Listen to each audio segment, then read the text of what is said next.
রমজান মাস শেষে তিনটি আমল যদি আপনি ধরে রাখতে পারেন, তিনটি কাজ, রমজান চলে গেছে, এই তিনটা কাজ আপনি ছাড়েন নাই, এগুলো যদি আপনি ধরে রাখতে পারেন, ইনশাআল্লাহ আপনার জীবনটা রমজানময় হয়ে যাবে, গোটা বছরটা আপনার জন্য রমজান হয়ে যাবে এবং আপনার রমজানের ইবাদত সাধনা, সিয়াম সাধনা, সমস্ত বন্দেগী এবং ভালো কাজ সার্থক হয়ে যাবে যদি রমজানের তিনটা জিনিসকে আপনি ধরে রাখতে পারেন। কয়টা জিনিস? তিনটা। বলবো সেগুলা। নাম্বার 1, 5 ওয়াক্ত নামাজ।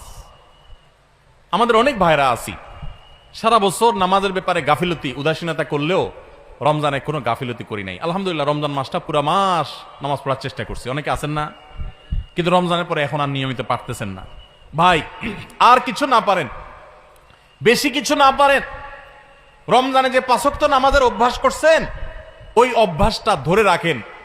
মরণ পর্যন্ত 5 ওয়াক্ত নামাজে কোনো ছাড়, কম্প্রোমাইজ দিয়েন না, কোনো প্রকার ত্রুটি করিয়েন না। আল্লাহর কসম, ঈমানের পর 5 ওয়াক্ত নামাজের চাইতে গুরুত্বপূর্ণ কোনো আমল আল্লাহর জমিনে, কোরআন এবং হাদিসে আরেকটা নাই।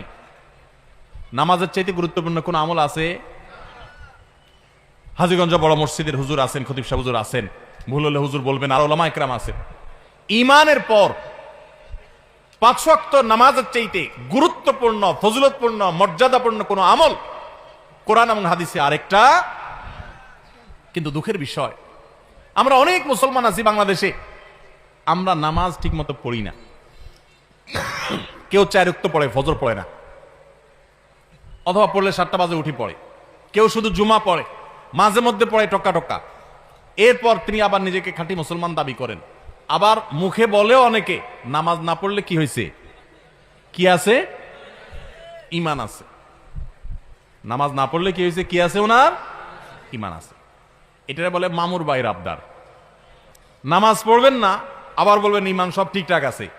এটা হলো মামুর ভাইয়ের আবদারের মতো, মানে বোগাস আবদার, ভিত্তিহীন আবদার। এই আবদার কোরআন সুন্নাহর সম্মত নয়। ওমর ফারুক রাদিয়াল্লাহু তাআলা আনহু বলেছেন, লা হাজ্জা ফিল ইসলাম লিমান তারাকাস সালাহ।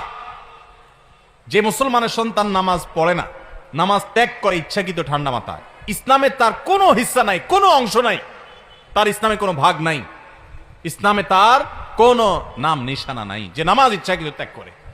অনেক ইমামদের মতে ইচ্ছাকৃত ঠান্ডা মাথায় কেউ নামাজ ত্যাগ করলে সে ইসলাম থেকে খারিজ হয়ে যায়। এত জঘন্য ব্যাপার। অন্য যত আপনি গুনাহ করেন না কেন, গুনাহের কারণে আপনি পাপিষ্ঠ হবেন, অপরাধী হবেন, শাস্তিযোগ্য হবেন, কিন্তু বেঈমান হবেন না। নামাজ এমন একটা আমল, অনেক ইমামদের মতে এই নামাজ ত্যাগ করলে মানুষ বেঈমান হয়ে যায়, কাফের হয়ে যায়। আমাদের বাংলাদেশে মানুষের ঈমান মাশাআল্লাহ এত মজবুত।